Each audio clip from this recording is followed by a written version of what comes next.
Hello, everyone. Welcome to Talking Logistics, where we have conversations with thought leaders and newsmakers in the supply chain logistics industry. It's my great pleasure to welcome back to Talking Logistics, Prasad, who is founder and CEO of Trucker Tools. And today we're going to talk about how small brokers can leverage a playing field. Now, we all know the story of, David and Goliath, how, David, the much smaller David with just a slingshot defeated, the giant, Goliath. And in the logistics realm, you still have, big players competing against little players. But instead of slingshots, it's digital technologies that are helping to level the playing field. So, how should small brokers prioritize their investments? And how can they get over the change management hurdles, and try to identify where do they get started?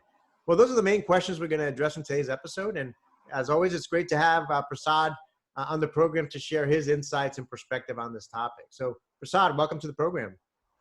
Hey, very nice to be here, Adrian. Thanks for the opportunity. Well, you've been on the program, several times, and we've talked through this whole industry from different angles. And as we've talked in the past, I mean, one of the unique things about brokers is that in order for them to compete and be successful in the market, they have to provide an enhanced experience, not only to shippers, but carriers too. So, when it comes to, selecting which brokers to work with, I mean, what are you hearing from carriers in terms of what is most important to them? In the many years past, we've heard the shipper of choice concept, and that concept has spread to the broker of choice for the carrier.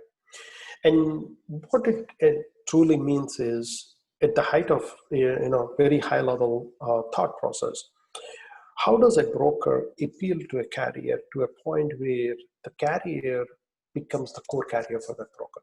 So if I'm a carrier, I have 5 trucks. If a particular broker is helping me move or fill my capacity 80% or more, I look at that broker as my choice, because they're consistently providing freight. There are certain things that these carriers are looking for in these brokers. So we've recently run some surveys asking them what's happening, right? So one of the things that carriers, even in today's market in 2020, they say is they want consistent freight, or high volume freight is the keyword they use. And the second thing they used is good rates. Now, these are very, arbitrary or qualifiers, not quantifiers, right? Because what is, good volume of freight? What is, good rates, right?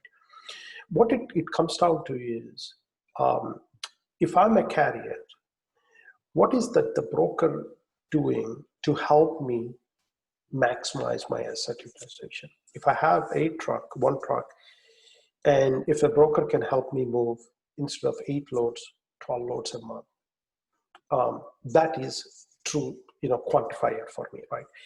And 2, the other side of it is, if by working with a broker, if as a result of it, if I'm fragmented, meaning I'm becoming more inefficient, or if I have to jump through a bunch of hoops to work with a broker, that broker is making my life difficult, right? I mean, these are the words that people are using in the world, right? They're giving me a runaround, right? These are the opposites of it. So a good experience versus a bad experience ultimately comes down to, is this broker helping me make more money or not? That's what they're looking for. Yeah, no, it's interesting. Like you said, and we've done a lot of writing about this, and we've done some episodes around shipper of choice, right? And there's a lot of focus there in terms of, not keeping your drivers and carriers detained at your facility, in terms of paying them on time, so on and so forth. So there's a lot of things that the carriers look for in the shippers, and shippers have been, particularly in this environment that we're in right now, where capacity is getting tighter, rates are going up. Once again, the spotlight is on, what does it take to be a shipper of choice? But I think it's interesting that, brokers are part of this equation too. And, carriers also have a choice in terms of not only which shippers they want to work with, which shippers make their, keep their assets moving, keep their drivers happy, and give them the opportunity to get that next load quicker. It's the same kind of analogous thing on the broker side, right? In terms of, which brokers are going to help me fill my trucks and keep my trucks moving, and which brokers are going to make it easier for me to, accept the load, see a load, accept the load, get paid, all those things that, are valuable for them. The reality is that competition in the broker market has never been more intense. I mean, we've seen technology, play a bigger and bigger role, as well as from the investment community. We've seen a lot of money going into this industry as well, partly because of the role of technology. I mean, I think there's different ways you can look at that. I mean, do you see this as a threat or an opportunity for small brokers? Definitely a big opportunity. That's the headline today, right? Every broker out there has an amazing opportunity ahead of them to really become something huge over a short period of time. It is literally I understand the year being very, difficult for a lot of us personally because of, COVID, people lost their lives. But from a purely business point, brokers have a huge opportunity ahead of them. Now, new capital flowing into this space. 2020 has literally made transportation the center of attraction for all the new investments. we know this, right? But what these investors are looking at is they're looking at brokerages that are adopting to technology as the biggest qualifier for them to even invest money. The reason they are doing that is, the investment community, or all of us, we know this, right? A brokerage that can take advantage of a technology can grow much faster. Then can go 3-4 folds in a very short duration, and can contain their costs. And those are literally the two things that an investor would look in, right? They want the company to grow faster. They want the cost to be lower, so the profitability is higher, right? And they're investing in technology-based brokers specifically, or brokers that are adopting to technology. So what that means is those brokers that are not adopting to technology are going to be left behind. There's no other way to say this. Literally, those that are not adopting to technology have a very big challenge ahead of them. Yeah, no, absolutely. I mean, I think you're right. I mean, I know with the conversations I've had with brokers over the years, it's all about scalability and growth, right? How can we continue to scale our business? Particularly, we all know that particularly in transportation, the market goes up and down, right? So, and historically, it's been a very, very labor intensive, industry, and, the margins can vary in terms of how they make money. So really it's about driving that efficiency. And, if I'm at this point today and I've got a 3-year plan, a 5-year plan to double my business or triple my business, how am I going to get there, right? Am I going to get there by adding 2 or 3 times more people, or am I going to get there by, leveraging technology? And I think, the smart ones are the ones that are looking at technology as that platform for growth and profitability. And likewise, I think the investment community is looking at this industry as one that has been, lagging historically, and as ripe for investment, because there could be new winners in the market, moving forward. And in particular, you talked about the Davids and the Goliaths, but when I made my opening comments, I mean, there's opportunities for some of these Davids to emerge as Goliaths moving forward if they use technology smarter, moving forward. I think one of the challenges, and this is true, I think, with shippers as well, when we talk about digital transformation, is, knowing where to start. I mean, you look at this, you can look at a slide in terms of what digital transformation means, and it's this long journey, and sometimes it can become, overwhelming. So I guess, is there a common, starting point for small brokers? I mean, how should they prioritize their efforts and investments? This is an interesting question, because the very first thought is, should I adopt to technology or not, is a bigger question. Once they make the choice, so where do I start, right? Where do I start has 2 components. One is time-wise, when do I start, and what is the plan? Is it a all-in once, or how is it phased, right? And which areas should I start? First point I'll say this is when part, right? You should have adapted to technology yesterday. that is, I mean, it's literally, that's how critical adapting to technology is. If a broker is sitting on the fence and thinking, should I adapt or not? That thought itself is the killer here. You should not have that thought. I mean, you should already be thinking about, I'm adapting to technology. Right? Because in today's world, extremely difficult to compete with the brokers that have technology and the knowledge that comes with it. When we say technology provides a lot of insights into what's happening with the freight market. How do you make yourself stay on top? It's like riding a wave, or in front of the wave, so you're getting the benefits of the growth in the volume, right? So that's an important thing. The second part is, where do you start? There are three areas where brokers have technologies. And in our conversations today, there is a fourth and a fifth one, but we're going to ignore those two because we're talking about brokers taking advantage of carriers network, right? The three areas are, one is digital freight matching, or freight matching. Simply put, putting the right load in front of the right truck. That's the key part. The second one is visibility of it, because it has a lot of feedback into the first part. The second is, visibility has become a huge thing for shippers today. You can walk into a shipper's office and say, hey, I'm going to move your freight, and I don't know when I can tell you where the load has been picked up or not, and where the load is and all of that. The shipper is going to kill that deal immediately. The third one is the feedback loop, meaning sending the PODs, invoices, or getting those from the carrier to the brokerage, and from the broker to the shipper, because that move can reduce the days of operation for you. And also, more importantly, it smoothens your operational cost. Right? These are the three areas. And what we have seen in the past years is people typically start with visibility, because it's the lowest hanging fruit is visibility. I mean, getting that visibility has two advantages. One, you're talking to a carrier, adapting that carrier to a technology. The second part is you're also fulfilling your shipper's requirement.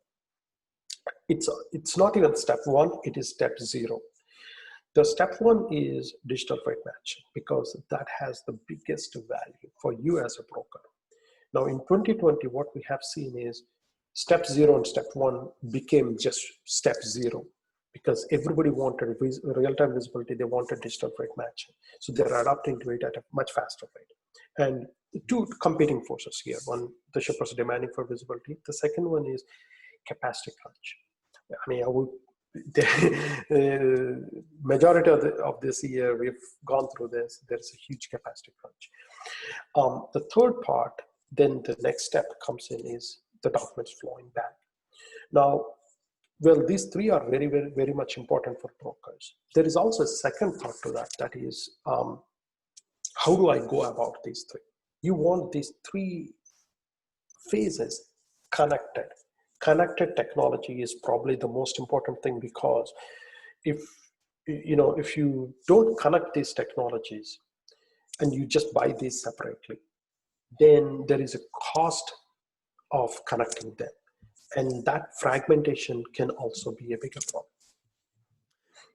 Very interesting. I mean, I think, you're right. Visibility, for 20 years has been, that I've been in the industry, has been, priority number one, particularly for shippers. And I think thanks to the, advancements in technology, they're finally able to get, more of that real-time visibility today to drive their, operations. And obviously, like you said, any broker or carrier who's not able to provide that visibility is not going to be working for very long with a shipper, because that's become a table stakes and a key requirement. And I like the way you broke it up into kind of those three very tangible steps, because like I said before, sometimes this whole journey looks so overwhelming. I sometimes equate it to I'm a big cyclist. Sometimes you look at a 100-mile bike ride and you say, how am I going to do 100 miles? Well, you do it 1 mile at a time, right? And if you think about, I still have so many, I did 1 mile, but I still got 99 more to go. It could be very, anxiety inducing, right? But if you kind of break it up into these very manageable quick wins, if you will, right? Take it 5 miles at a time, recognize the fact that you've achieved you've made some progress. You take the benefits from those initial steps and roll them into, to help invest into the future steps. I mean, I think that has proven time and time again to be a winning strategy to go about this. And you're right. I think in this environment, because capacity is getting tight, because the need to match shipments with capacity, demand with capacity, and those are able to do it quicker, more efficiently, to meet the shippers' demands, but also keep the carriers their assets moving with minimal delay time, with minimal empty miles, and the like. I mean, brokers are kind of sitting in the middle there that are able to keep those two constituents happy via freight matching. I think that's a key capability for success. Now, I know we've talked about this in the past, but I think it's always interesting, and I've seen this broadly across the IT spectrum, where a lot of companies now are looking at their technology vendors, not as vendors, but as partners, right? So how can technology partners help in this digital transformation, process? I mean, what ultimately differentiates a technology vendor from a technology partner? So, what you said is absolutely right. These vendors are not fly-by-night kind of people anymore, right? The old school of thought is you build software, you put it out, and that's it. It will work for the next 100 years. You don't touch it, everything stays the same, right? We're not living in that world anymore. And the reason is business is changing rapidly. I mean, nobody predicted pandemic. And during pandemic, everything has changed. Everything that we believed in has been challenged and changed, right? The second part is your partners. If you're a broker or a 3PL, you have shippers and carriers. These partners, your business partners, are also evolving. They're adapting to new technology. And if you are the person who is not adapting to technology, or you don't have technology that's moving along, you're the ones who are going to drag them down. And obviously, you don't drag somebody out, you typically get out, you get pushed out. So these vendors that provide this technology for brokers have to have a different mindset. So there are five ways to look at your partners. If you're a broker out there, you're looking at technology vendors that you want to partner with. Look for these 5 reasons, right? One is you want a vendor who is constantly evolving their product. That's a key part, right? They cannot build one thing and give it to you and say, this is it, take it and deal with it, right? That it has to constantly improve, and that improvements should come with your participation as a broker. Because when you are feeding into that network of what is valuable to you, you are helping that vendor build solutions that match your requirements. So that truly becomes that partnership, right? That's the second part. The third part is technology should be more than technology. Meaning, in today's world, the cost of building technology has come down, literally. But that doesn't make that you and I and everyone out there can just go out and start building new technologies. The reason I say that is now the value of technology is derived from the network effect. How many people have already been on it? So think about if somebody launches a new social site like Facebook today. Nobody wants to go to that. Unless all your friends and everybody's on it, you're not going to that. There is a reason why we don't see new search engines that are challenging Google today, or even the social media sites so much so, right? Because of that network effect. In transportation, especially brokers are exactly in that network effect, because they work with a lot of small carriers, primarily the ones that move over 80% of the truck freight. Owner-operator small carriers. That fragmented group is the network, right? So when you're looking for a vendor, look for a vendor who already has that carrier base. Or if you're looking for a software that works with your shippers, look for a lot of shippers already on it, right? That's that network effect. The fourth one is beyond software. The reason I said beyond software is every software comes with breaking point or needs help. If you're buying software, if you're going out to buy a car, and the manufacturer or the dealer says, well, this is great, this is an amazing car, but we don't provide any support. If it fails, good luck, right? You're on your own. There's no user manual. You can figure this out. And that's about it.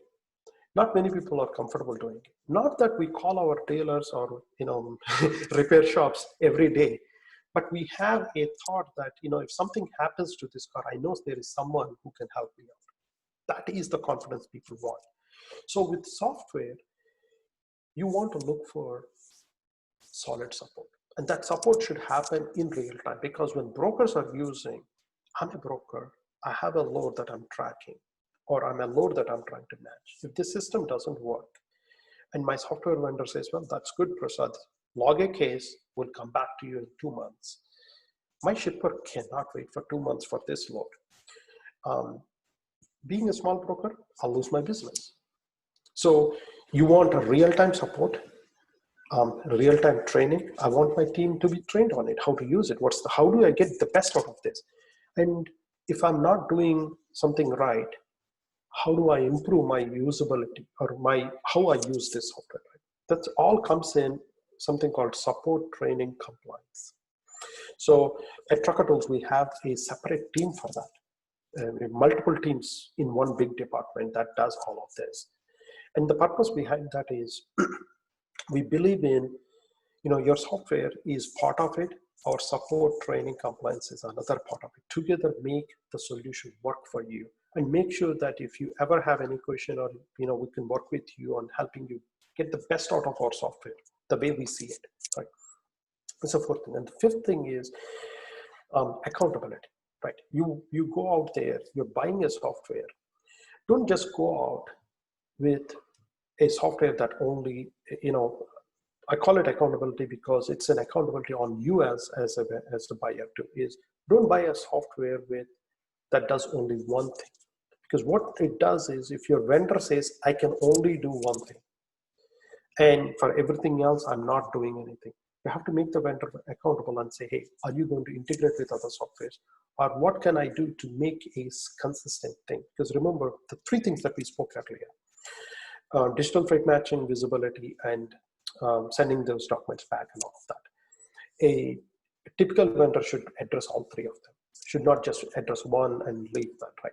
So that's the whole pursuit to find the partners. I like the five things, and I like the point about beyond software. I know one of the things that I've heard from a lot of shippers in particularly, but this holds true for brokers as well, that I've heard from them is looking at that alignment of culture, right? And for a lot of these folks, the alignment of culture today means, like you said earlier on, we know that tomorrow's reality is not going to be today's reality. So we're going to have different needs. We're going to have different requirements. We may need to pivot in one direction or another, or our customers are going to have different requirements on us. So we're going to then come back to you, and we're going to have some new requirements for you. How quickly can you respond to our changing needs? Does your R&D roadmap align with where we want to go as a business, right? So that's critically important. And then, the people aspect, right? Because at the end of the day, we know that things are not always going to work perfectly 100% of the time, right? So it's being able to get that support, and, how responsive and how much communication, takes place between the partners, I think is critically important here. So, Prasad, as a way to wrap up, I mean, I think historically, moving away from the way we've always done things, right, is usually the biggest challenge that companies have when it comes to implementing, any kind of, technology and implementing any kind of change. So how can small brokers get over this change management hump? I think this is an interesting thought, right? Change management is not easy to start with. Everybody struggles with, when the moment you call it a change, people say, well, I'm opposed to it. But we are all changing in our day-to-day behavior. We don't look the same way, 2 years from now. or a year from now, right? Sometimes during the pandemic, we don't look the same, right? So change is part of our nature, except that we don't accept it. There are certain problems or mindsets that actually become a bigger challenge for brokers. So, if you look at the broker community, the first thing is brokers always say that, they want to wait for the technology to mature. And in today's world, that wait is the killer. Because, how do you adapt to a technology that is changing rapidly and adapting to business needs? Two, when you adapt to technology, you influence the change. So if you don't adapt to the technology as a broker, you're not making the technology work for you ever. So it's a slippery slope in many ways, and a vicious cycle where you're just basically left alone, right? Left out. So that's the biggest concern. The brokers have to just get over it. They have to adapt to technology immediately if they're not doing it. The second part is identifying the areas where they need to adapt to technology. This is, a lot of our good customers have said this on your show and other shows as well, is that take a stock of what technologies you already have. And the ones that you're not using, or the ones that you think they don't align with your strategy, take it out. You have to have a strategy. The strategy should be consistency is the keyword. Consistency for the carrier. We've said all through is, when you're talking to a carrier, don't give them a runaround. If you're telling a carrier to use one technology for visibility, one technology to find your notes, and another technology, or call your office to find out if their invoice has been paid, or submit through another ways, you already lost the carrier. That is the core of all the issues that we face in this industry. So as a broker, do your part.